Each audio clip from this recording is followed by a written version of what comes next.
Was this not about a bunch of three-pointers, but the timeliness of those three-pointers from like Caleb and Miles that kind of put you guys in a comfortable position tonight? Yeah, I think that they stepped up huge. Miles obviously came in and came off the bench. It's not easy to come off the bench and hit big shots like that. And when he hit that first one, I figured he might hit 2 or 3 more. And then Caleb just having that confidence, he kept working on it. We talked a little bit about maybe Xaiver not guarding a few of our guys, kind of backing up and just clogging up that paint. And when he got that pop three and took it without even blinking twice, it looked good right away. And I think it's just the confidence, amount of work the guys put in to hit those big shots and those timely shots for us. Miles, just talk about how you got into a rhythm coming off the bench, knocking down 2 threes early, and then the big one at the end.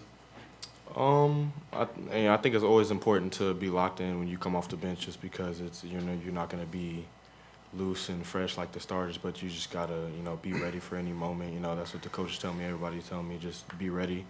And just be impactful in any way I can.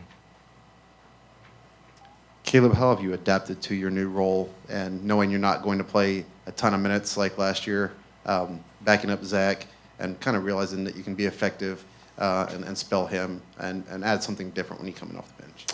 Yeah, I would say kind of just my mindset above everything, and something that I would say I've kind of tried to keep throughout my whole career is just, whatever role I'm given, doing that to the best of my ability and doing it with joy, which, isn't always easy, because sometimes you're playing 5 minutes, sometimes you're playing a lot more. Kind of just depends on how the game pans out. And Coach Paint talked tonight about how each guy is going to have different nights. It's not going to be everybody on every night, but you just got to be ready. But no, like I said, just playing with joy and just, whatever my role is, like I said, just doing it to the best of my ability.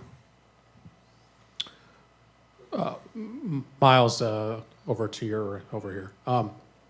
You're coming off the bench, but it's a very purposeful role off the bench where you're kind of coming off as an energy source after the last 10 minutes of the half. How have you kind of bought into that, and kind of how targeted your bench role kind of is?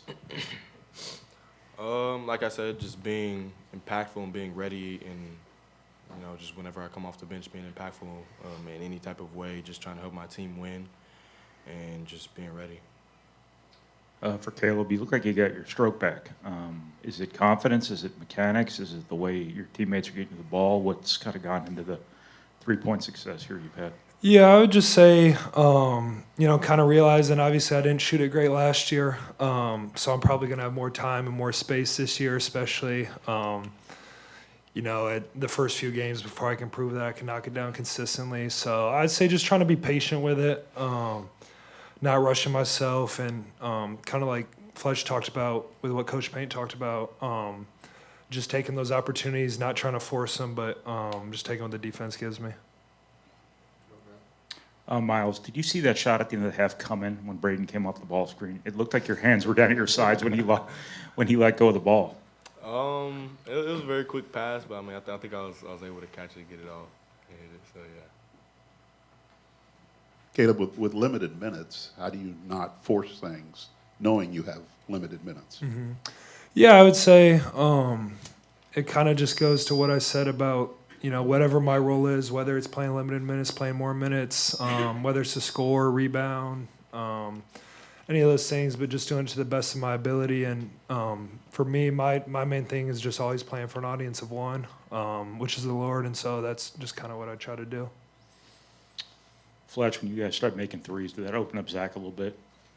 Yeah, that'd be nice. It's one of them got tipped on that pump fake, but luckily I got my third ever collegiate offensive rebound. So that was No, nice. it seemed like he had a little more space in the second half. You guys got some cleaner entries into him. Was that the product of Xaiver maybe being having to account more for your shooting once you proved you were going to make them? Definitely. I think that we realized they were really trying to push Zach out when we threw it to him on that block, so we had to find other ways to get it to him.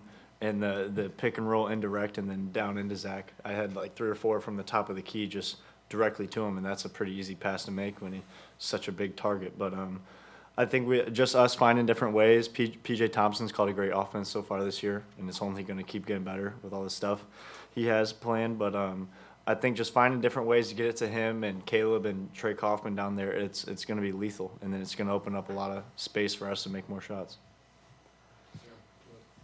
Fletcher, everybody who comes in here was a scorer in high school, was a scorer in AAU.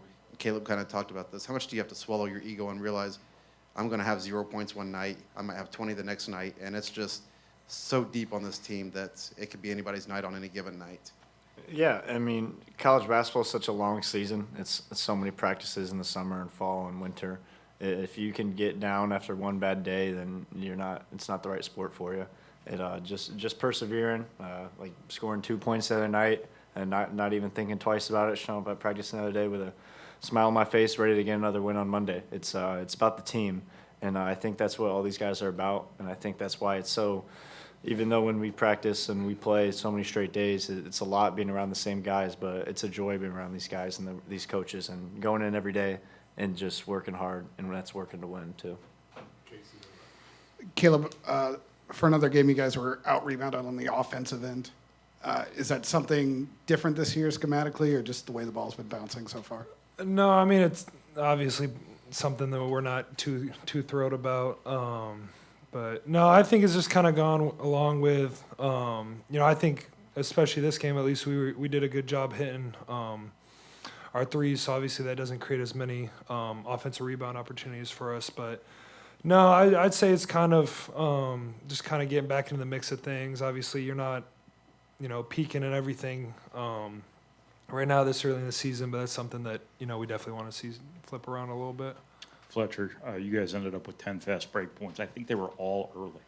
How important was that to kind of ushering you guys through some early struggles, getting Zach going and things like that? And I think a couple of them were off your steals. Just what's the mentality of this team when the ball's loose and you can see the rim the other way? Yeah, I think one of our main focus this year was having more pressure on the ball. And when we can pressure guards, and Lance and Brady do a great job of it, and getting the passing lanes, and it's hard to win games without any just easy buckets. And when we can get out and run, we can get steals, we can get quick outlets. When you got three guards that can all push the ball and sprint down the floor and make shots, it's real tough to guard, and it just opens up so much more for Zach and the other bigs when we're running the floor and we're running wide, and it's just tough to stop. Caleb, I wanted to ask you about, this is the first year you guys won't have an ACC challenge, and then this is apparently the last time you'll play a Gavitt games. Have you liked playing these games, these early tough games?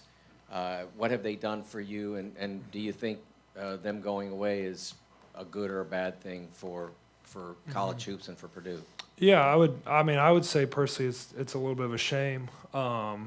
I can't speak for these guys, but I love playing these games. I think it's great when you have an opportunity, just our third game in the season to play, another Power 5 school with the caliber of Xaiver. But no, it's definitely something that, I'll be sad to see gone. Obviously sad to see the ACC challenge gone as well. But no, like I said, it's just gives you a chance to really, kind of test yourself and see where you're at early in the season. Is something that we'll miss for sure. For Caleb and Fletcher, Caleb, let's start with you. Same question. Hawaii is coming up. I know you guys are going for more than just your tans. So what kind of momentum do you want to take into that? What do you want to gain out of that tournament? Caleb first. Yeah, I would say more than anything, just go into it and then leave it feeling like we're playing the best basketball that we've played up until this point. Obviously, you want to keep getting better throughout the year, and so going against teams of that caliber out in Hawaii at neutral sites like that, it'll be a great opportunity, a great environment, something that we're definitely looking forward to. Yeah, that tournament's something you grow up watching every Thanksgiving. It's really the focal point of college basketball, so it's going to be really special playing it. And then obviously with the field we have this year, it's going to be tough competition. It's not going to be easy, and we're going to have to bring our best, and the 3 straight days is tough too. So we're going to have to be ready to go. We're going to have to be locked in, and we're going to have to play a little bit better. Thank you, guys.